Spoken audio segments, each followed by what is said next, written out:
Fampakamarana firifiry sika no ny andry alinefa firy no saika tsy tafandry tonga ihany ity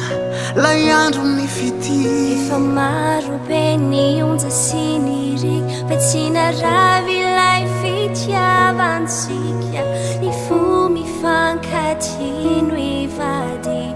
odory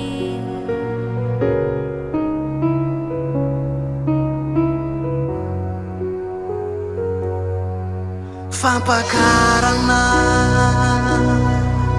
asambarana satria ny fo mifankaty no ivady odory fampakarana asambarana satria ny fo mifankaty no ivady odory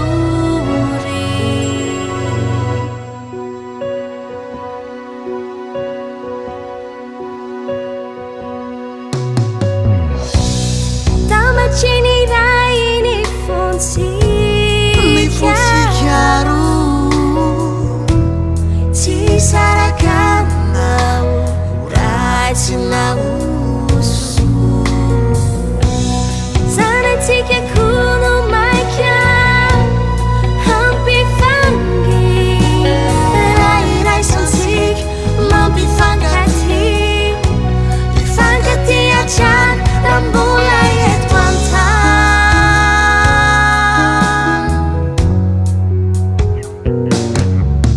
fampakarana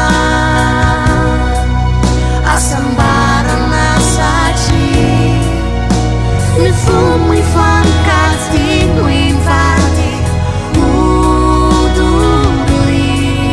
fampakarana asambarana satria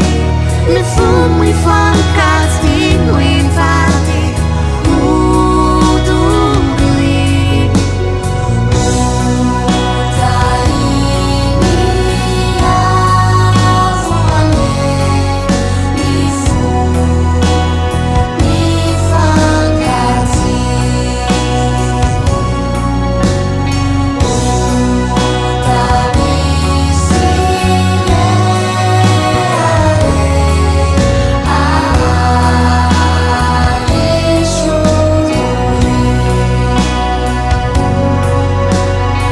raha soa indrindra